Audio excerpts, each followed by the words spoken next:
les réactions d'élimination ressemblent davantage aux réactions de décomposition que vous avez vues en 11e année. Les réactions de décomposition de la 11e, ça c'était la formule générale. OK? Ça va ressembler un petit peu à ça. Vous allez démarrer avec une molécule et vous allez former deux produits. C'est un peu l'inverse de la réaction d'addition. Donc, on va partir avec une liaison simple et on va terminer avec une liaison double. La difficulté pour les réactions d'élimination, c'est de savoir c'est quoi qui va être éliminé. Donc, par exemple, si j'ai cette molécule-là ici, je pourrais la dessiner comme il faut, là.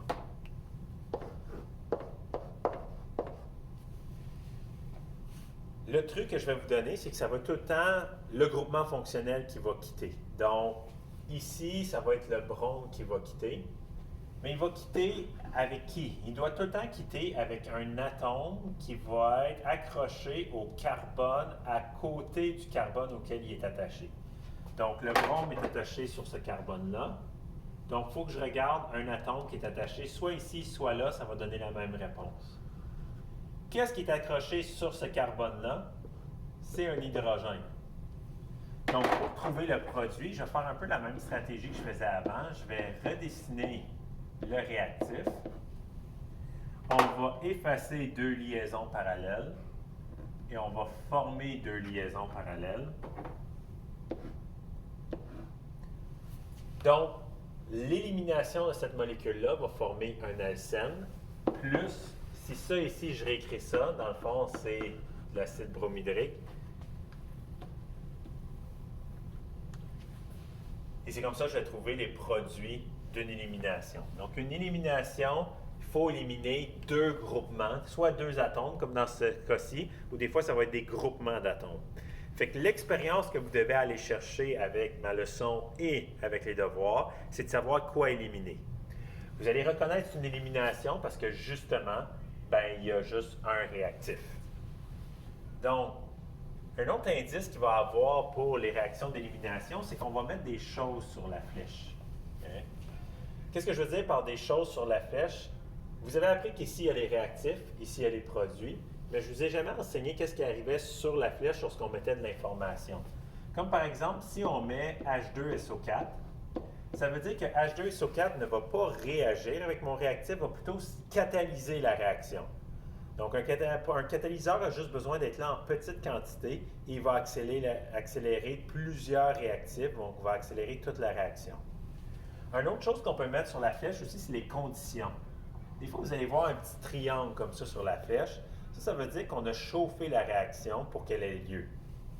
Donc, si ici, je vous donne, par exemple, cette molécule-là ici, et je vous demande de me trouver quel va être le produit, tu sais que c'est une réaction d'élimination, parce que même s'il y a des choses écrites, j'ai juste une chose avant la flèche. Pour trouver le produit, on va réécrire notre réactif. Je vous ai dit que notre groupement qui va partir est accroché à un carbone. Je dois aller sur un de ces deux carbones-là, ça n'a pas d'importance, donc disons que je vais ici. Et je regarde c'est quoi qui est attaché avec. Ici, il est attaché à un carbone ou à un hydrogène. Je vais choisir l'hydrogène. Je ne choisirai pas le carbone. Puis la raison pour ça, on va le voir dans plusieurs réactions. Les liaisons carbone-carbone simple sont ultra solides. C'est-à-dire qu'ils sont presque impossibles à briser. Donc à ce moment-là, je ne briserai pas la liaison ici, je vais plutôt briser la liaison entre le carbone et l'hydrogène. Donc si je réécris ça ici, vous allez suivre le truc que je vous ai enseigné même dans les réactions d'addition. On efface deux liaisons parallèles, on forme deux liaisons parallèles, et à ce moment-là, on a trouvé les deux produits. HCl, qui est ça ici, avec le cyclopentène. Maintenant, ici, ça a donné que ma molécule était symétrique. Je vous ai dit que ça n'avait pas d'importance si je parlais à gauche ou à droite. Qu'est-ce qui va arriver lorsqu'elle n'est pas symétrique? On va avoir un petit peu la même chose que lorsque j'ai vu avec vous la règle de Markov-Nikov pour les réactions d'addition. Donc, disons que j'ajoute un carbone ici. Là, maintenant, ce n'est plus équivalent. C'est-à-dire que ça ici, c'est un CH, ça ici, c'est un CH2. Ça reste quand même que quand je vais faire l'élimination, je peux aller éliminer l'hydrogène ici, ou je peux aller éliminer l'hydrogène ici. Je n'éliminerai pas cette liaison-là, parce que ça, c'est une liaison carbone-carbone simple. Je viens de vous dire que c'est solide. Si je fais la réaction avec un catalyseur et un peu de chaleur, je vais pouvoir former deux produits. Donc, pour savoir c'est quoi les deux produits, je vais juste réécrire mon réactif deux fois. Mais dans chacun des cas, je vais enlever soit l'hydrogène à gauche ou soit l'hydrogène à droite. Les deux possibilités.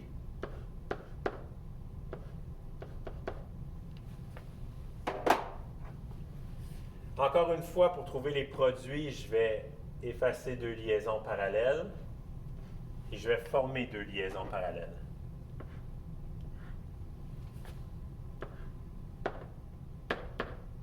Donc, je forme tout le temps du HCl. Des fois, je vais former cette molécule-là. Des fois, je vais former cette molécule-là. Pour savoir lequel va être majoritaire, parce qu'on fait l'élimination, c'est le contraire de l'addition, donc ça va être un peu la règle contraire de Markov-Nikov. Markov-Nikov disait que le majoritaire, c'était où est-ce qu'il y avait le plus d'hydrogène. Là, ici, le majoritaire va être le carbone qui avait le moins d'hydrogène. Donc, si je regarde ici, ça ici, c'est un CH, alors que ça ici, c'est un CH2. Donc, lui ici a moins d'hydrogène.